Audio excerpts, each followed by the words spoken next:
नमस्कार, आप सभी का बहुत बहुत स्वागत है। आप देख रहे हैं किस्सा यूपी का। मैं हूं परवीन शेख। किसान नेता राकेश टिकैत की पगड़ी उछालने के मामले में नया मोड़ आ गया है, जिसका असर यूपी की सियासत में भी दिखने लगा है। मुजफ्फरनगर में जन आक्रोश रैली में राकेश टिकैत के साथ हुई धक्का मुक्की के बाद भारतीय किसान यूनियन ने महापंचायत बुलाई। महापंचायत में सपा नेताओं ने भी मंच साझा किया था। कैराना से सपा सांसद इकरा हसन ने पंचायत के दौरान मंच से किसानों को संबोधित करते हुए कहा था कि पूरे समाज में एकता का संदेश देने के लिए बाबा राकेश टिकैत जन आक्रोश रैली में गए थे। वहां पर जिन लोगों ने उनके साथ बर्बरता दिखाई और निंदनीय काम किए अंजाम दिया, वो किसी आतंकी से कम नहीं है। अब इकरा हसन के इसी बयान से हिंदू संगठनों में उबाल आ गया है, जिसको लेकर आज संयुक्त हिंदू मोर्चा के एक प्रतिनिधिमंडल ने मुजफ्फरनगर के एसएसपी अभिषेक सिंह से मुलाकात कर इकरा पर एक्शन की मांग की है। तो कैसे मुश्किल में फंस गई इकरा हसन, क्या होगा सपा सांसद पर एक्शन, इस पर चर्चा के लिए स्टूडियो मौजूद हैं कैपिटल टीवी के executive editor Rajiv Kumar. Sir, आपका बहुत बहुत स्वागत है। धन्यवाद। इकरा हसन के बयान ने ना सिर्फ उनकी मुश्किलें बढ़ाई हैं, बल्कि अखिलेश यादव की भी मुसीबतें बढ़ती नजर आ रही हैं। देखिए, अखिलेश यादव तो मुसीबत में है ही, इकरा हसन की परेशानी बड़ी है और उससे भी परेशानी ज़्यादा बढ़ा दिया ये राकेश टिकैत के लिए जी। क्योंकि राकेश टिकैत तो जन आक्रोश रैली में गए, पीट पिटाकर वापस आए।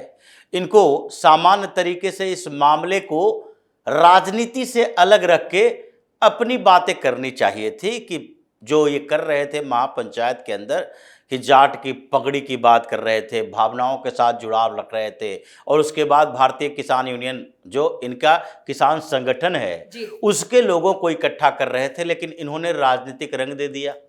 तो या तो आप किसान नेता बनो या तो चुनावी नेता बन जाओ कि चुनाव लड़ने वाले नेता हैं, ये आप बीच का रास्ता नहीं अपना सकते। और इसलिए जो आतंकवादी उन लोगों को बोल रहा है और ये इकरा हसन भी बोल रही है, उसमें तो कम से कम इकरा हसन ये राकेश टिकैत को सबसे पहले फंसा चुकी है।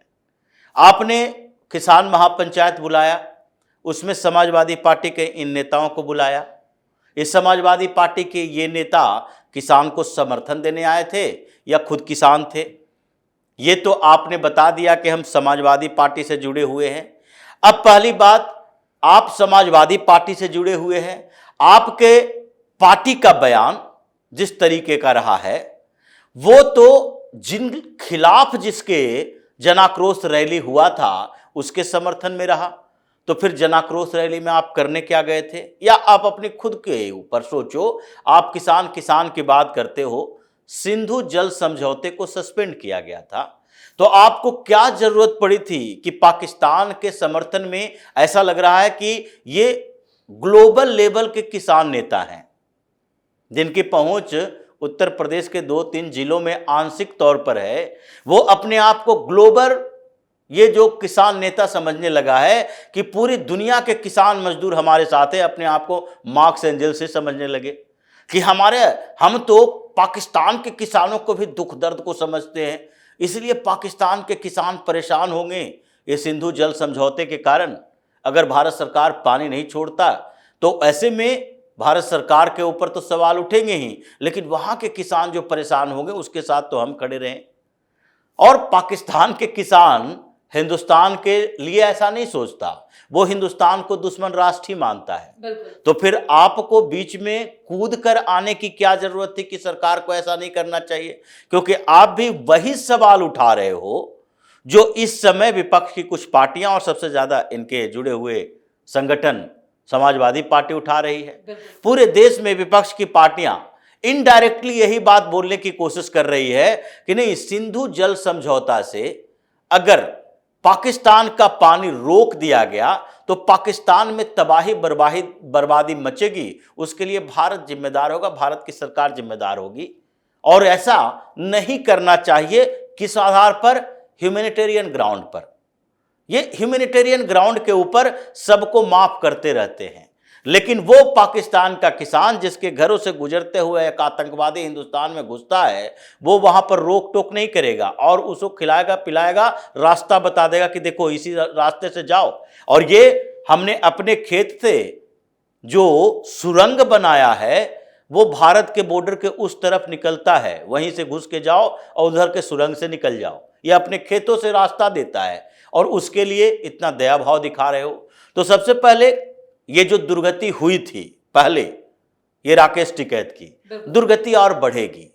ये सम्मान की बात नहीं है कि इकरा हसन इनके लिए खड़ा हो रही है और उसके बाद कह रही है कि जो इन लोगों इनकी पिटाई किया वो लोग आतंकवादी हैं। अगर झापड़ मारने वाला आतंकवादी है तो तुम्हारा तो पूरा परिवार ही आतंकवादी होना चाहिए। इकरा हसन भी पॉलिटिकल फैमिली से है और मुजफ्फरनगर में इनके परिवार की क्या गुंडागर्दी है ये पूरे मुजफ्फरनगर के लोग जानते हैं। बिल्कुल। चाहे इनके इलाकों में हो, इसके सब समाजवादी पार्टी के नेताओं और कार्यकर्ताओं की गुंडागर्दी भी सब लोग जानते हैं। भाई तो जेल काट चुके हैं। भाई जेल काट चुका है, इसलिए उसको चुनाव में टिकट नहीं दिया गया था। पहले विधानसभा का टिकट दिया गया, फिर से उसको जब जेल के अंदर ही रहोगे तो फिर बाहर आके करना क्या है। इन लोगों की पूरी स्थिति यही है। तो इसलिए आतंकवाद जैसे शब्द का उपयोग किया किसके लिए? हिंदू संगठन के उन युवाओं के लिए जिसने राकेश टिकैत को बेइज्जत किया। ये उस समय इकरा हसन नहीं आई थी जब राकेश टिकैत बेंगलुरु में गया था एक सभा में और वहां कालिक पोत के मार पीट कर इससे भगा दिया गया। जब तमिलनाडु गया था तो वहां से भी भगा दिया गया था। जब पश्चिम बंगाल ये प्रचार करने के लिए गया था भारतीय जनता पार्टी के अगेंस्ट में तो वहां से भी भगा दिया गया था। ये वैसे ही लोग हैं जैसे योगेंद्र यादव को पिछली बार महाराष्ट्र के अकोला से भगा दिया गया, क्योंकि आपका एजेंडा स्पष्ट नहीं है। आप वहां लोगों को बुलाते किस बात के लिए हो कि हम किसान की समस्याओं पर चर्चा करेंगे, लेकिन अगर किसान की समस्या पर चर्चा कर रहे हो तो आप किसी पार्टी को टारगेट करोगे, दूसरी पार्टी को क्या करोगे? उसको सुरक्षित रखने की कोशिश करोगे। योगेंद्र यादव इसलिए पिट गया क्योंकि उसने वहां पर संविधान बचाने की बात करते हुए सोशल एक्टिविस्टों को बुलाया था। तो उसमें भारतीय जनता पार्टी के सपोर्ट वाले लोग, फिर उसके बाद प्रकाश अंबेडकर की पार्टी के सपोर्ट वाले लोग भी थे और इसने वहां जाकर धीरे धीरे मोड चेंज किया और कांग्रेस का प्रचार करने लगा। तो इसलिए वहां मंच पर ही पिटाई चुराई हो गई। तो अब जो इकरा हसन ने बोला ये राकेश टिकैत के लिए समस्या बढ़ाने वाली है कि आप अब उन लोगों के साथ घिर गए हो, उन लोगों से सपोर्ट ले रहे हो जिसके खिलाफ हमने जनाक्रोश रैली शुरू की थी।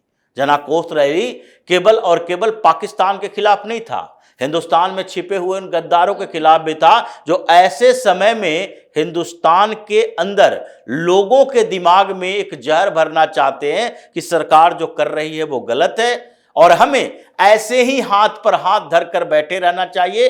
पाकिस्तान जितना भी प्रताड़ित कर सकता है वो करेगा, हम मूक दर्शक बने रहेंगे, केवल छोटे मोटे काम करेंगे, डोजियर भेज देंगे, पाकिस्तान के खिलाफ कुछ दो शब्द बोल देंगे, उसको धमकी दे देंगे, वहीं तक काम चल जाएगा।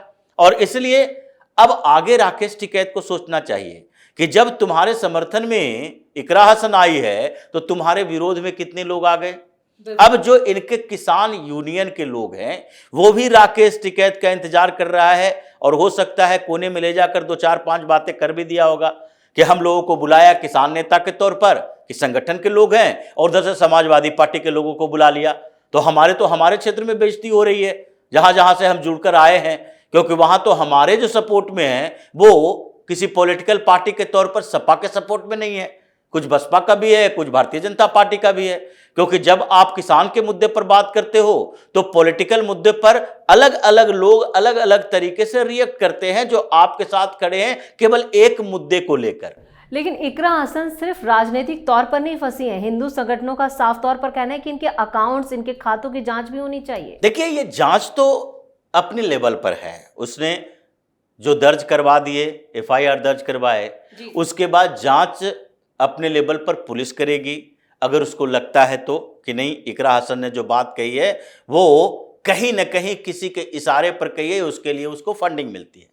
लेकिन हिंदू संगठन आजकल जिस मोड में है, जिस एग्रेसिव मोड में है, चाहे रामजीलाल सुमन का मैटर हो, अखिलेश यादव का डर हो, राकेश टिकैत की पिटाई हो, या फिर अलग अलग जगहों पर ब्लॉकेट करना हो, ये रोड सड़क रोकना हो, प्रदर्शन करना हो, ये उस मोड में, एग्रेसिव मोड में है कि इकरा हसन के लिए परेशानी आगे भी बढ़ेगी। वो भी बाहर निकलेगी, वो भी सांसद है, उसकी रैलियां भी होगी और उसके काफिले भी चलेंगे और उसमें भी प्रदर्शन हो सकते हैं, उसके भी वही स्थिति हो सकती है जो रामजीलाल सुमन की हुई है। और जैसे रामजीलाल सुमन के घर पर ये चले गए थे अखिलेश यादव, वैसे ही एक बार फिर से सहानुभूति के लिए जाना पड़ेगा इकरा हसन के पास। तो जो अभी स्थिति उत्तर प्रदेश में है उसमें समाजवादी पार्टी ने जो स्टैंड लिया है उससे तो इसकी फजीहत हो रही है। पाकिस्तान को सबूत इकट्ठा करके दोगे, राहुल गांधी के रास्ते पर चलोगे तो फिर दुर्गति तो होगी। और इसलिए समाजवादी पार्टी परेशान है और उससे जुड़े हुए जो ये उसके लिए बैटिंग करते रहे, अखिलेश यादव के लिए ही ये आजकल काम कर रहे थे राकेश टिकैत। पिछले चुनाव में भी ये दोनों भाई राकेश टिकैत ये अखिलेश यादव के लिए काम कर रहे थे। योगी योगी योगी योगी योगी के खिलाफ जितना भी जहर उगलना है उगल दिए। यहाँ तक कि काउंटिंग के दिन इन्हीं दोनों भाइयों ने कहा था ट्रैक्टर ट्रॉली लेकर सारे बूथों पर पहुंच जाओ, क्योंकि योगी है जो वहां पर बूथ पर भी कुछ गड़बड़ी कर सकता है। पोलिंग के दिन नहीं बल्कि काउंटिंग के दिन भी गड़बड़ी कर सकता है। ये वही लोग हैं। तो ये पूरी तरह से अखिलेश यादव के साथ थे, तो अब इनकी भी दुर्गति उसी तरह से हो रही है। मतलब उन लोगों का अब धीरे धीरे पोजीशन ही नहीं घट रहा बल्कि उनकी इज्जत खत्म हो रही है, जो ऐसे माहौल ऐसे समय में देश के साथ खड़े रहने के बजाय कहीं न कहीं पाकिस्तान के साथ खड़ा हुआ दिखाई पड़ रहा है। चलिए, इस तमाम जानकारी के लिए और सटीक विश्लेषण के लिए आपका बहुत बहुत धन्यवाद। धन्यवाद। मुजफ्फरनगर में किसान नेता राकेश टिकैत को भीड़ के गुस्से का शिकार होना पड़ा। गुस्साए लोगों ने राकेश टिकैत के सिर से पगड़ी तक उछाल दी। वहीं खुद टिकैत का आक्रोश रैली में जाने पर भी सवाल खड़े हो रहे हैं, क्योंकि टिकैत को इस रैली में बुलाया ही नहीं गया था। इधर महापंचायत में पहुंची सपा नेता इकरा हसन के बयान ने भी आग में घी डालने का काम किया है, जिसकी लपटें जो हैं अब इकरा और उनकी पार्टी मुखिया अखिलेश यादव को भी झुलसा देंगे। इस खास शो में इतना ही। वीडियो कैसा लगा कमेंट करके अपनी राय जरूर दें। वीडियो को लाइक करें, शेयर करें और कैपिटल टीवी को सब्सक्राइब जरूर करें। धन्यवाद।